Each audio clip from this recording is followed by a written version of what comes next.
En el nombre del Padre, y del Hijo, y del Espíritu Santo. Amén. Vamos a disponernos en la presencia del Señor para que esta catequesis que vamos a realizar sirva para nuestro provecho espiritual, nos ayude a valorar nuestra participación en el santo sacrificio de la misa, dentro de estas catequesis que venimos compartiendo de las partes de la Santa Misa, las partes de la Eucaristía. Invocamos la presencia del Espíritu Santo para que sea Él quien con su fuerza y con su luz nos ilumine a vivir este momento con mucha fe. Ven, Espíritu Divino, manda tu luz desde el cielo. Padre amoroso del pobre, don en tus dones espléndido. Luz que penetras las almas, fuente del mayor consuelo. Ven, dulce huésped del alma, descanso de nuestro esfuerzo. Tregua en el duro trabajo, brisa en las horas de fuego. Gozo que enjuga las lágrimas y reconforta en los duelos. Entra hasta el fondo del alma, divina luz y enriquece. Mira el vacío del hombre si tú le faltas por dentro. Mira el poder del pecado cuando no envía tu aliento.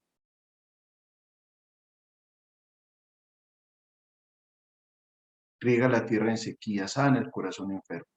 Lava las manchas, infunde calor de vida en el hielo. Toma el espíritu indómito, guía al que tuerce el sendero. Reparte tus 7 dones según la fe de tus siervos. Por tu bondad y tu gracia, dale al esfuerzo su mérito. Salva al que busca salvarse y danos tu gozo eterno. Amén. Vamos a concentrarnos hoy en lo que es la liturgia de la palabra, que se basa en la proclamación y reflexión de la palabra de Dios y varía según sea o un domingo o una solemnidad o una fiesta o una memoria o una feria. Me parece importante que tengamos como claridad en estos conceptos. Cuando nosotros hablamos de domingos o solemnidades, estamos hablando de las máximas celebraciones que tenemos dentro de la liturgia y están relacionadas con los tiempos litúrgicos específicos más cercanos. Por ejemplo, solemnidades relacionadas con la Navidad, por ejemplo, la presentación del Señor, la anunciación de la Santísima, a la Santísima Virgen María. Cuando hablamos del tiempo de la Pascua, estamos hablando de la solemnidad de la Trinidad, de la solemnidad del Corpus Christi, la solemnidad del Corazón de Jesús, la solemnidad de la Transfiguración, la solemnidad de la Exaltación de la Cruz. O hablamos de la solemnidad de Cristo Rey, que abre la puerta para preparar el Adviento. Las solemnidades también están concentradas en rendir un culto a la Santísima Virgen, de modo particular. A lo largo del año encontramos diferentes solemnidades para festejar, digámoslo así, a la Santísima Virgen María. Por ejemplo, las relacionadas con el tiempo del Adviento. Encontramos nosotros la Inmaculada, la Anunciación. Con relación a la Navidad o la Epifanía, encontramos la Madre de Dios, la Sagrada Familia. Con relación a la Pascua, por ejemplo, encontramos la Asunción de la Santísima Virgen, el Corazón de María, muchas otras advocaciones de la Santísima Virgen. Con relación a solemnidades que tengan que ver con los santos, pues encontramos que la Iglesia celebra a los santos para darle gracias a Dios que se ha hecho presente a lo largo de la historia. Los santos van manifestando que es posible seguir a Cristo y por eso hay unos santos que son mucho más como significativos para toda la Iglesia universal. Esos entran dentro de esas solemnidades. No todos los santos se celebran con solemnidades, algunos se celebran con fiesta y otros se celebran con memorias, que ahora mismo les voy a explicar en qué consisten esas realidades.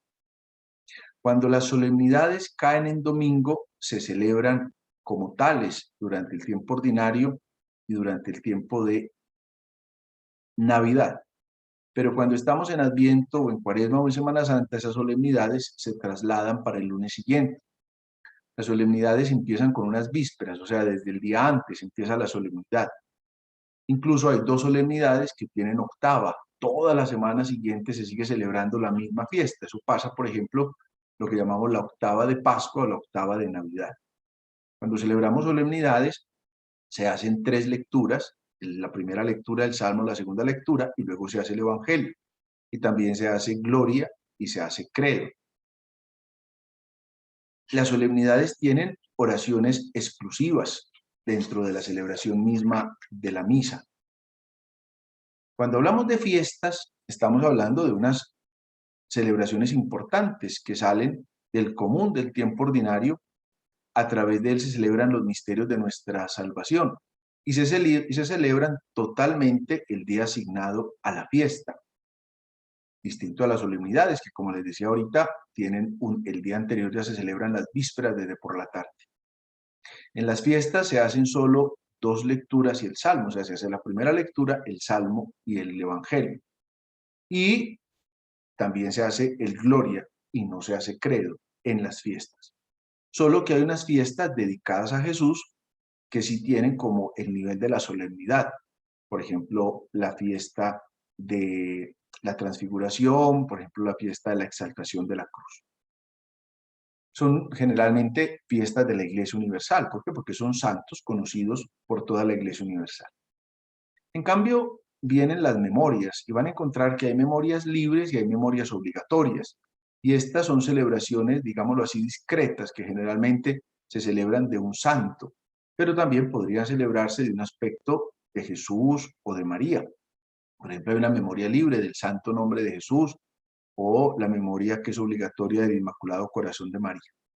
Pero generalmente la memoria va a celebrarse en torno a un santo, y ahí encontramos nosotros que hay, de acuerdo a los países, hay unos santos que son más reconocidos que otros, no porque sean menos importantes que los otros, sino que hay santos que tienen mayor significación dentro de un país que otro. Por ejemplo, para nosotros la Madre Laura es significativa y por eso se celebra en Colombia, mientras que, por ejemplo, en un país como Francia no van a celebrar a la Madre Laura.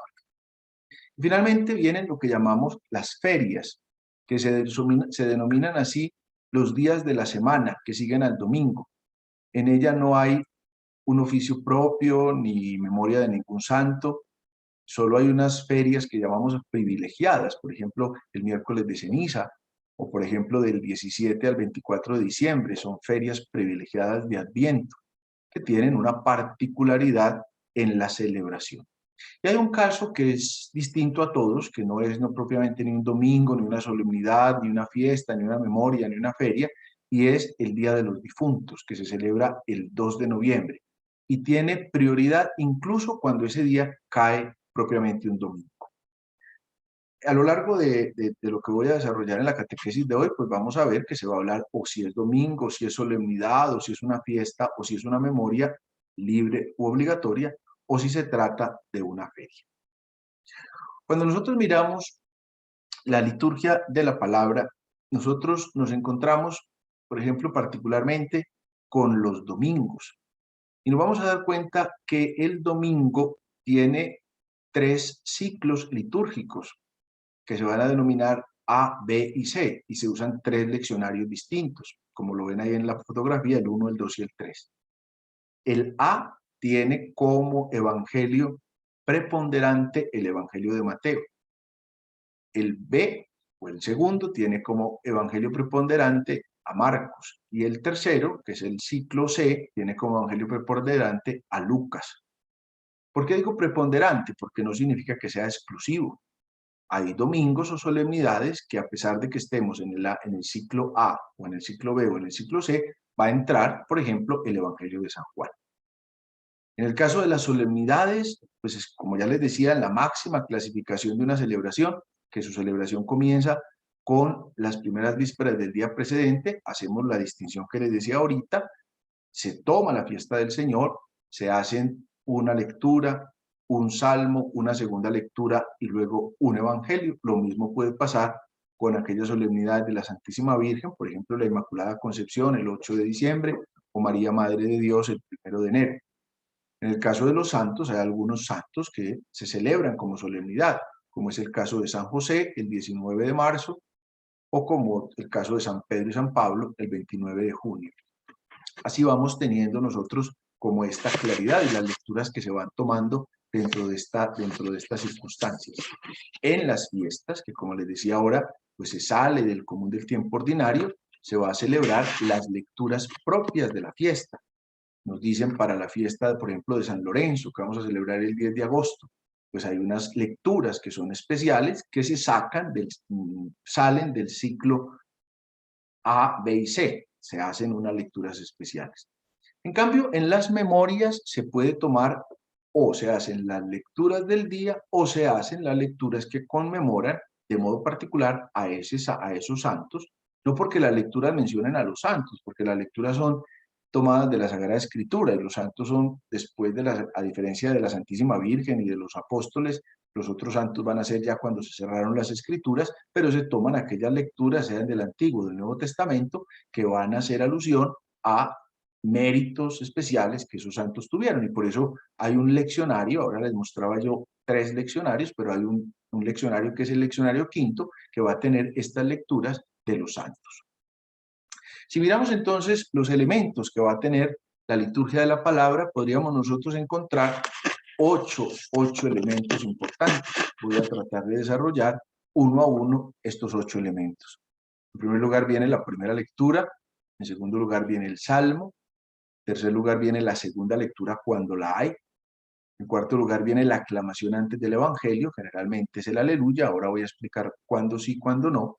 En quinto lugar viene el evangelio, en sexto lugar viene la homilía, en séptimo lugar viene el símbolo de la fe que llamamos el credo, y en octavo lugar vienen las preces o lo que llamamos también como la oración universal. Debemos descubrir, antes de entrar a cada una de estas realidades, que la palabra de Dios es una parte constitutiva dentro de la celebración de la Sagrada Eucaristía, porque es precisamente el momento en que la comunidad escucha a Dios. Es una experiencia en directo, Dios que nos está hablando. Cuando se lee en las Sagradas Escrituras, es Dios mismo el que está hablando a su pueblo y Cristo que se hace presente a su pueblo de modo especialísimo en la lectura del Evangelio. Cuando miramos la primera lectura, entonces, ¿con qué nos estamos encontrando? Generalmente, la primera lectura está tomada del Antiguo Testamento, excepto durante el tiempo de Pascua, que se proclaman los Hechos de los Apóstoles. Para este tiempo, pues tenemos que hacer como una distinción. Cuando estamos celebrando los domingos, ya les dije, hay 3 ciclos, A, B y C, Mateo, Marcos y Lucas. Pero en el tiempo que llamamos feria, o sea, de lunes a sábado, vamos a encontrar que hay lo que se llama año par y año impar. O sea, que las lecturas que leímos hoy las vamos a volver a leer en el 2023, porque estamos en el año impar. En cambio, para los tiempos fuertes, como es el caso de Adviento, de Navidad, de Epifanía, de Cuaresma y de Pascua, las lecturas son las mismas cada año, que se van repitiendo.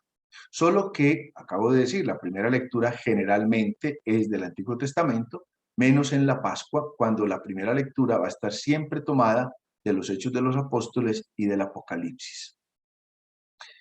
Debemos descubrir que la primera lectura es la que nos va a involucrar dentro de el misterio de el plan de salvación. Y si ustedes ven, la primera lectura siempre va a coincidir con el Evangelio. En cambio, la segunda lectura no, cuando la haya. Ahora les explicaré por qué. La primera lectura va a mostrarnos cómo el plan de salvación de Dios se continúa.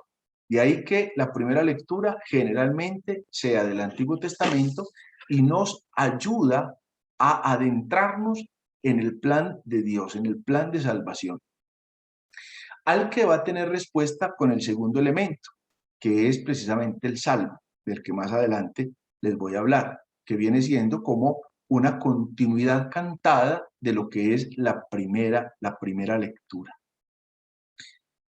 Hay que darnos cuenta del valor que tiene la palabra, porque es la palabra la que transforma, es la palabra la que ilumina, es la palabra la que nos revela a Dios. Y ahí que sea un momento muy, muy importante, porque es Dios el que está hablando a su pueblo. A mí me da como mucho dolor cuando alguien me dice, no, yo voy a misa es por la homilía paz. Si la homilía me gusta, yo voy a misa.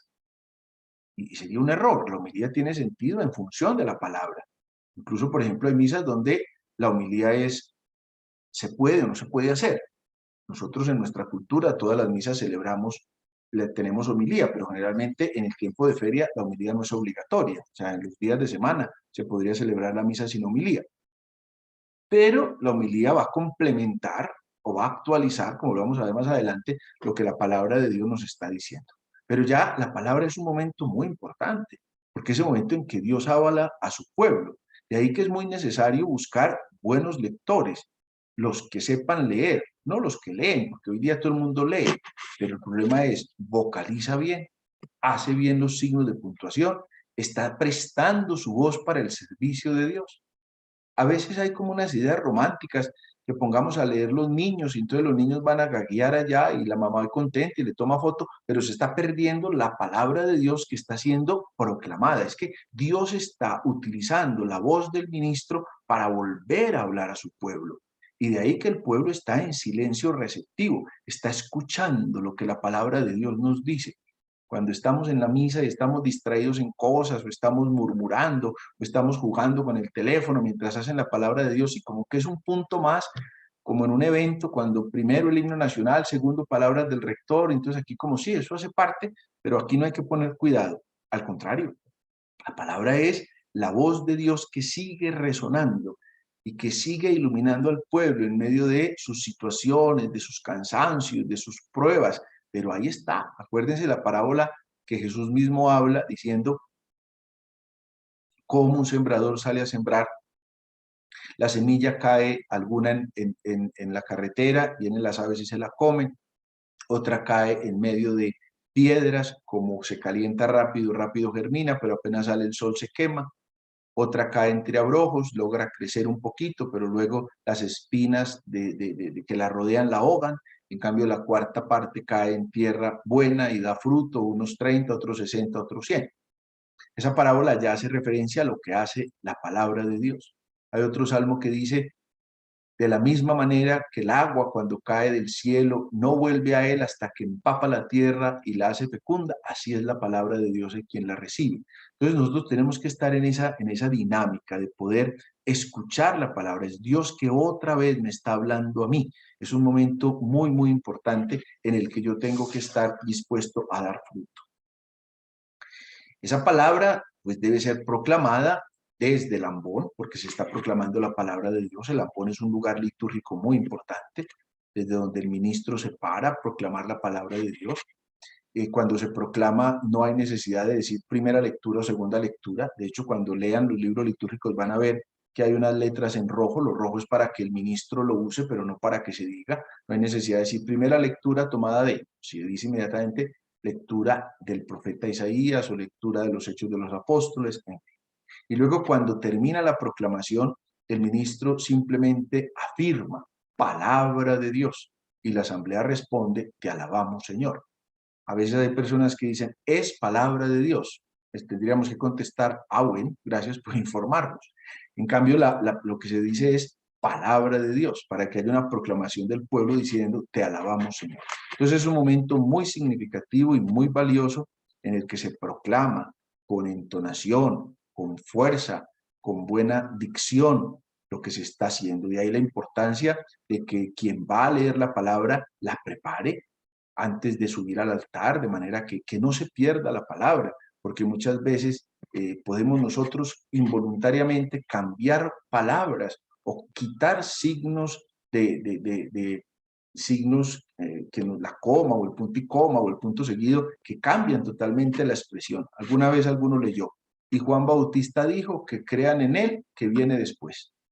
Y lo que decía el texto era, y Juan Bautista dijo que crean en el que viene después. Fíjese que la coma y las tildes cambian lo que yo estoy leyendo y de ahí que es importante que yo prepare lo que voy a leer y lo prepare para poderlo leer de la mejor manera. A veces encontramos alguna palabrita que no sabemos propiamente cómo se pronuncia. Entonces eso se tiene que hacer es propiamente antes de la misa porque ya en el altar pues nosotros no nos podemos dar el lujo de improvisar. Estamos quitando fuerza a la palabra de Dios. Después de la primera lectura viene el Salmo. No se nos puede olvidar que el Salmo es un libro de cantos. Los salmos, que son 150, eran el cantoral del pueblo de Israel. Mientras el pueblo de Israel peregrinaba por el desierto o por donde fuera antes de llegar a Jerusalén mismo, pues iba cantando esos salmos. O eran oraciones que cantaba la comunidad. por ejemplo, en momentos particulares de la vida de cada uno. Alguna vez hemos comentado, cuando Jesús está en la cruz, recordarán ustedes que hay una palabra que dice, Dios mío, ¿por qué me has abandonado? Ese es un salmo que es una oración de quien está agonizando. Cuando un judío estaba agonizando, sus familiares entonaban ese himno, ese canto tan bonito que es el Salmo 121. Y Jesús mismo, cuando está haciendo esa oración en la cruz, pues está experimentando que ya se va a morir. Entonces empieza ese salmo con esa expresión que trae el Evangelio. Dios mío, ¿por qué me has abandonado? Lo que nos ayuda a descubrir que Jesús oraba con los salmos. Incluso cuando miran ustedes la última cena, dice, después de cantar los salmos y hacer la oración, subieron al monte de los olivos. O sea, hacía parte de. Lastimosamente para nosotros, pues no todos los salmos están musicalizados, de todas maneras los salmos están escritos en griego o en hebreo. Nosotros tenemos traducciones al castellano que por eso a veces no nos combinan con rima. Sin embargo, la liturgia nos sugiere que al menos en las solemnidades y domingos, la respuesta del salmo sea cantada. Lo ideal sería que todo el salmo sea cantado, pero si no se puede cantar el salmo todo, que al menos la asamblea cante la antífona y que quien la esté proclamando el salmo se dé cuenta que el salmo tiene una poesía, tiene una lírica, que lo pueda expresar de esa manera. A veces hay unos salmos absolutamente planos, personas que leen los salmos y se tragan todas las comas y le quitan toda la armonía que el salmo pueda tener. Entonces es un momento importante el salmo porque el salmo complementa, como les decía ahorita, la primera lectura. Y luego viene la segunda lectura, que como ya les decía hace unos minutos, solo la van a tener los domingos y las solemnidades. Generalmente la segunda lectura es del Nuevo Testamento. Y la segunda lectura es la que lleva como la articulación entre domingo y domingo del misterio de la resurrección. Por eso, si la primera lectura va a tener siempre, ustedes pueden empezar a notar que hay una armonía entre la primera lectura y el Evangelio, la segunda lectura no, porque la segunda va marcando una línea distinta dentro de la resurrección de Cristo. Incluso en el caso de la homilía, alguna vez, en algún año, yo he centrado mi homilía de los domingos solo en la segunda lectura para poderle dar el hilo conector que esto nos está diciendo. Estos tres los hace un ministro laico y en el caso de que no lo haya, lo hace el mismo sacerdote. Luego viene lo que se llama la aclamación antes del Evangelio. Generalmente se canta el aleluya. Durante la cuaresma no se canta el aleluya, porque el aleluya solo se va a cantar el domingo en la vigilia pascual. Durante la cuaresma se hace otro canto que es interleccional, se llama. ¿Por qué? Porque es entre las lecturas, entre el Salmo y el Evangelio, en feria, o si es domingo, entre la segunda lectura y el Evangelio. Y en este momento se hace, digámoslo así, una procesión del presidente, si es el que va a leer el Evangelio, hacia el ambón. O si hay un diácono, del diácono hacia el ambón. O si hay un presidente que es un presbítero y hay más presbíteros concelebrantes, otro de los presbíteros lo hace. Pero el momento del aleluya es un momento en que se le está diciendo a la comunidad, muy bien, pónganse de pie porque lo que sigue es lo más importante.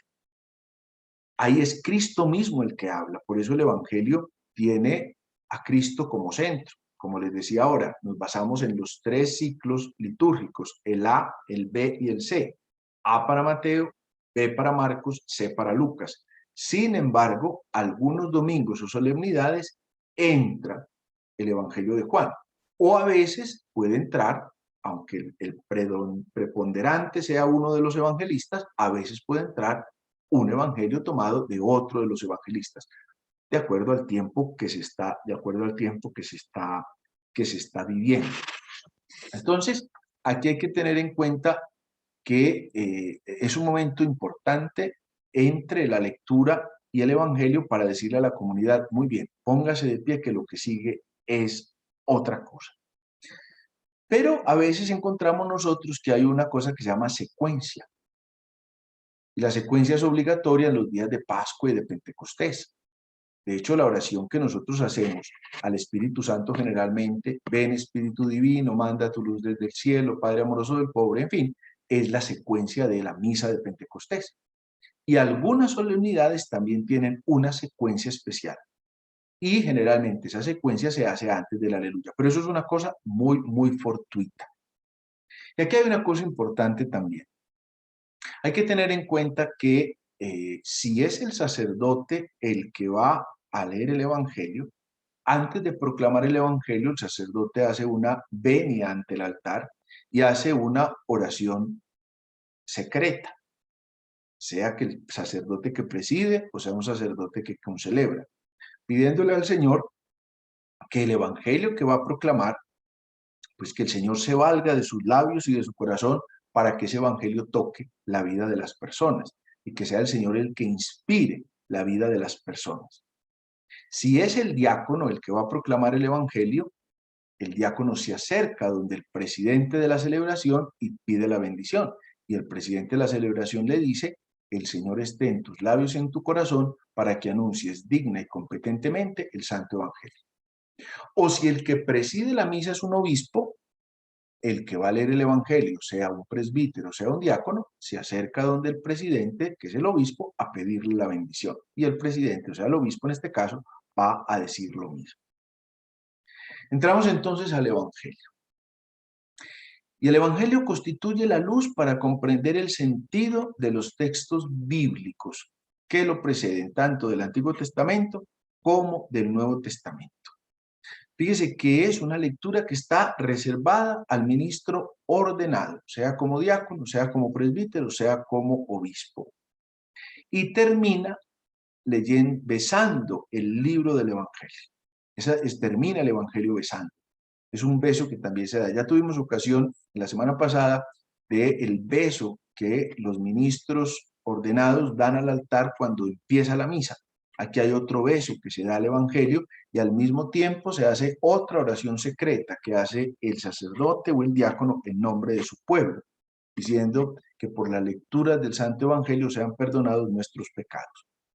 Si el que preside es un obispo, entonces el diácono o el presbítero que leen el Evangelio llevan el evangeliario donde el obispo y es el obispo el que besa el evangeliario y bendice al pueblo con el evangeliario. Esto dentro de las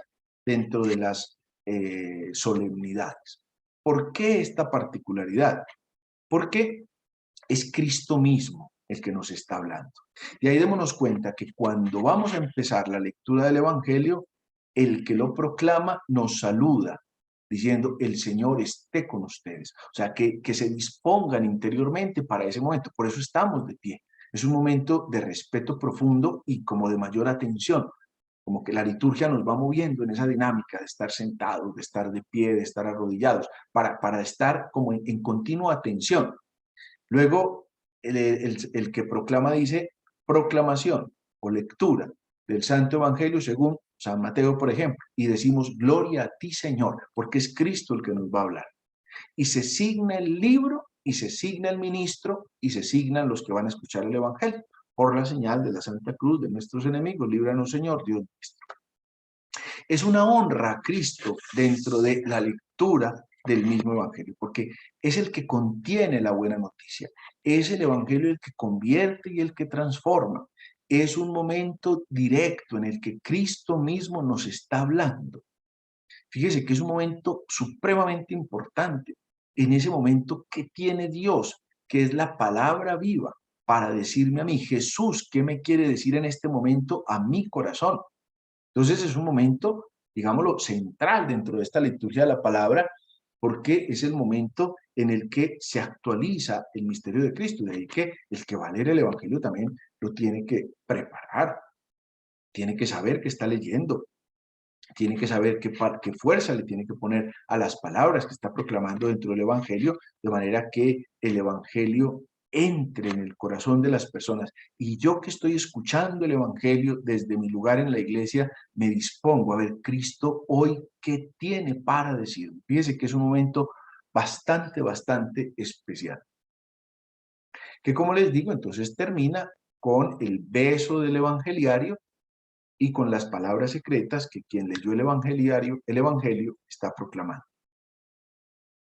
Pero luego viene el momento de la homilía. La homilía es simple y llanamente un comentario. Es una reflexión litúrgica que se hace a la luz de la palabra de Dios que nos ha sido proclamada. Y aquí hay una cosa especial. La homilía es propia del ministro ordenado.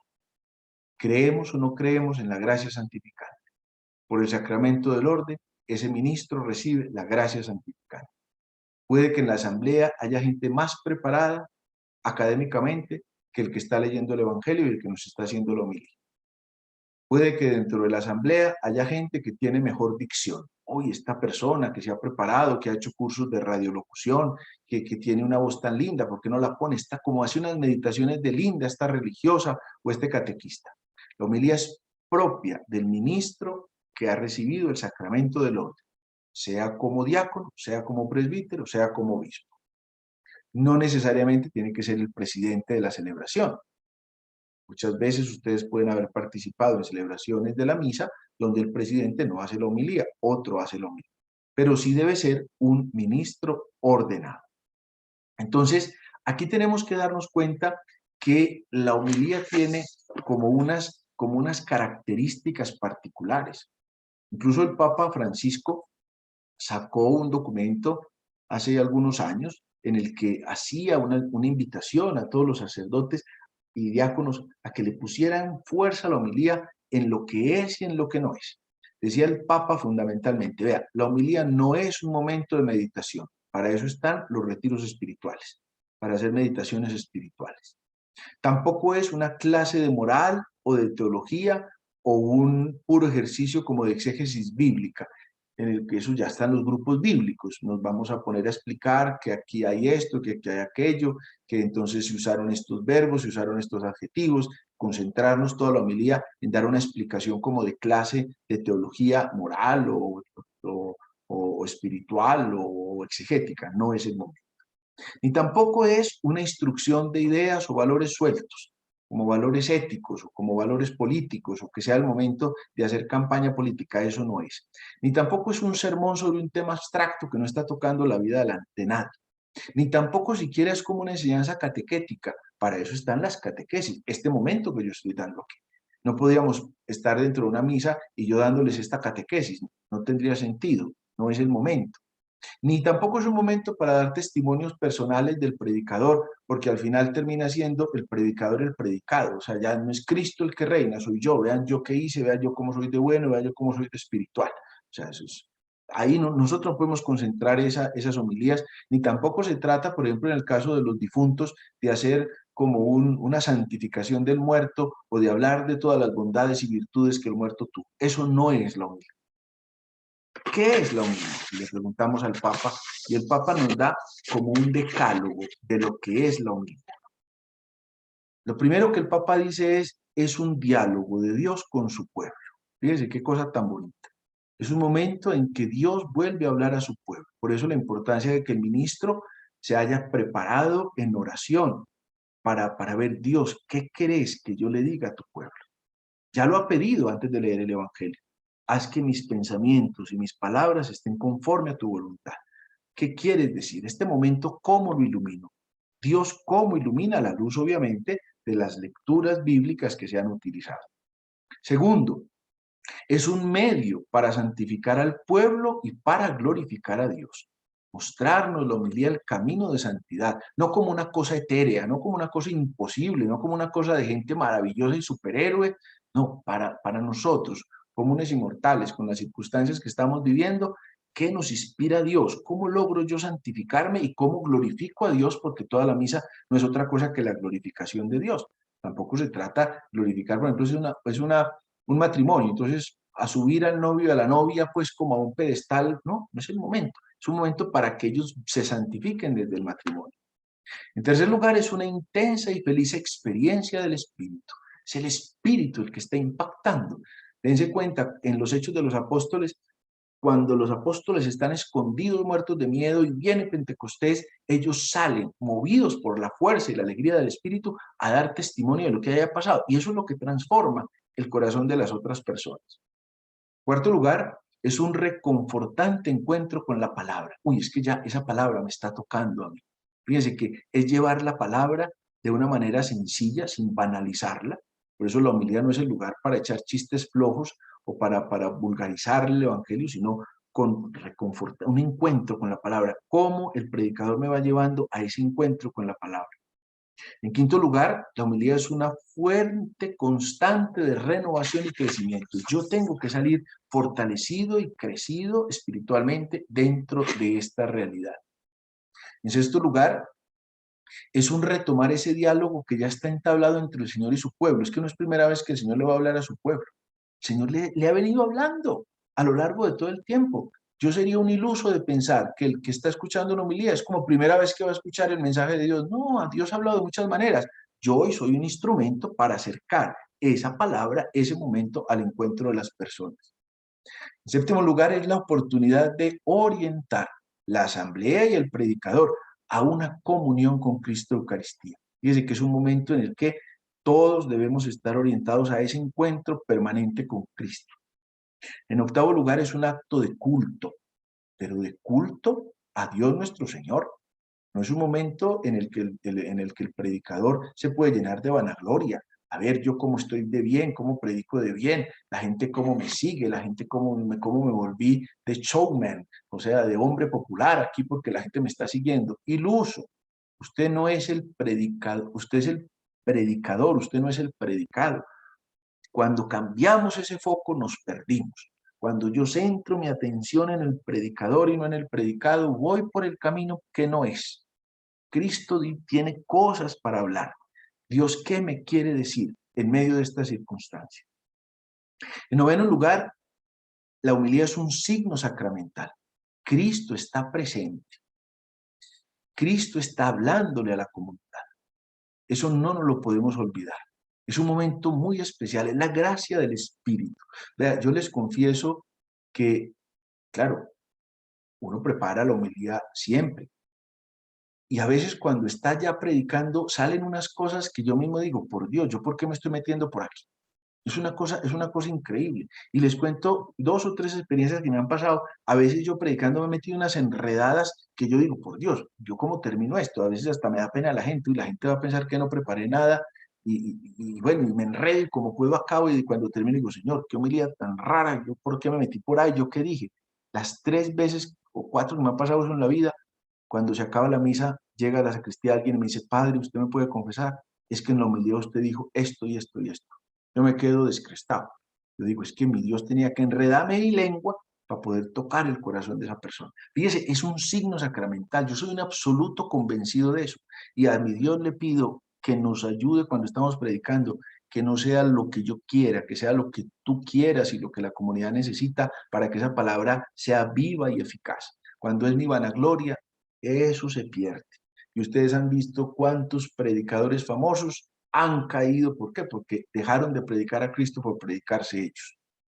Y en décimo lugar, la homilía es el modo de ayudar al pueblo de Dios a vivir el misterio de la Pascua, a vivir el misterio de la resurrección. Cristo que está presente ahí. Y ahí que en la homilía nosotros tenemos que estar cada vez más conscientes de que Dios nos está amando y que Dios nos quiere hablar, que Dios nos está hablando con una familiaridad personal. Incluso antiguamente acostumbraban a llevar predicadores a los pueblos.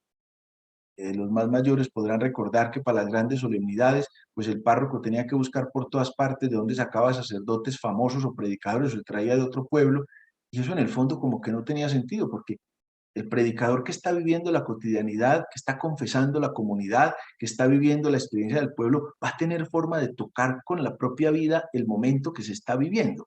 Entonces, es un momento importante en el que el predicador no está ajeno a la comunidad a la que le está predicando.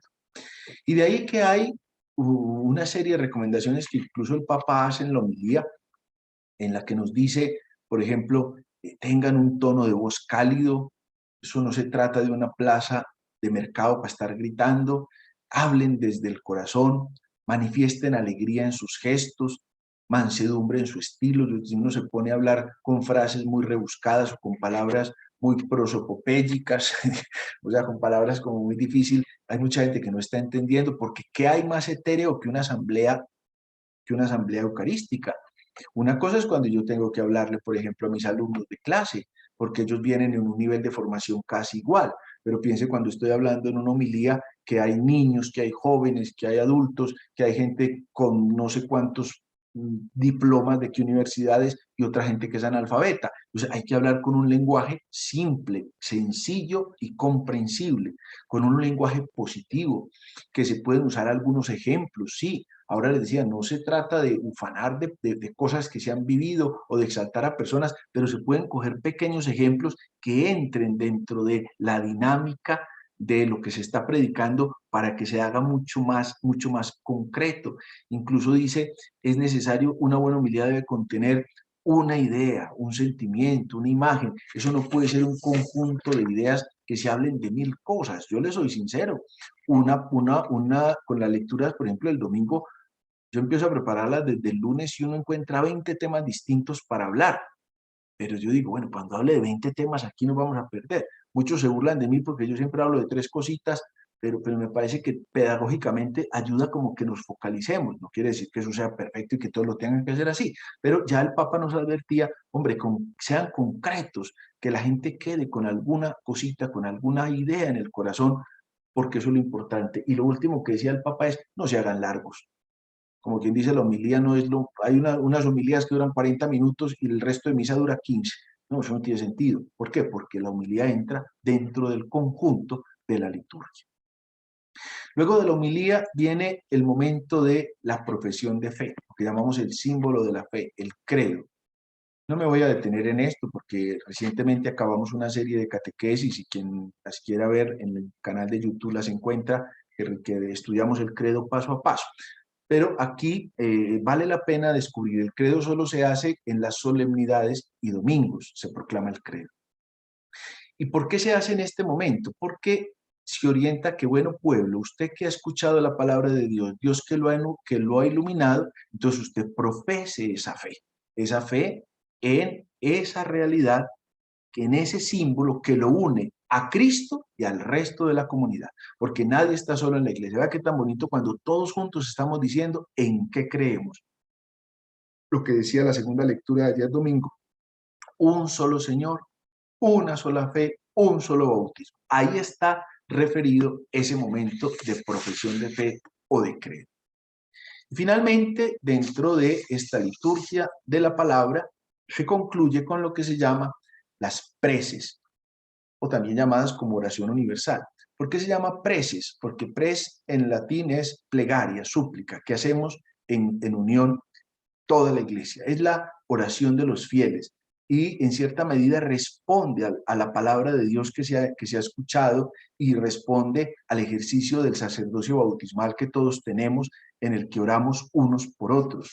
La oración universal entonces es un momento en el que pedimos por las necesidades de la iglesia, por quienes nos gobiernan, por los que sufren cualquier dificultad, por la comunidad parroquial, es como el esquema. Y aquí se ponen aquellas oraciones especiales que hacemos por un enfermo, por este matrimonio, por este difunto, en fin, es el momento en que la comunidad recoge y en el que le decimos, bueno, ahora en silencio motivémonos a esto. Fíjese cómo a esa oración le responde la comunidad con un escúchanos, Señor, o escucha, Señor, nuestra oración, o te lo pedimos, Señor. Es uniéndonos a ese momento en el que nosotros estamos unidos. Como pueden ver entonces, la liturgia de la palabra es un momento muy bonito, es un momento muy especial y es un momento que nos prepara para lo que sigue, que veremos, si Dios lo permite, en la próxima catequesis, que es la liturgia de la Eucaristía. Dios que le está hablando a su pueblo. Yo los invito a que no perdamos ese momento. Sé que tenemos muchos distractores, muchos. A veces en la misa nos distraemos muy fácilmente, con el que entra, con el que sale, con el niño que llora, con el celular que no sé por qué tiene que quedar sonándose, y a veces hay gente que eso no importa, que estén en el evangelio, nos tenemos que salir pues como a contestar ese teléfono. Yo pienso debe ser que se le está muriendo la mamá o alguna cosa grave, porque a interrumpir ese momento, y a veces son bobadas, nos distraemos muy fácil. Es un momento de silencio. Dios me está hablando a mí. Caigamos en cuenta siempre de eso. Yo espero que con esta catequesis y con las que hemos dado y con las que vamos a tener, si Dios nos lo permite, vamos valorando la Eucaristía. Si supiéramos el tesoro tan grande que es la Eucaristía, no perderíamos el tiempo. Valoremos esto y ojalá nos haya servido para nuestro crecimiento personal y espiritual.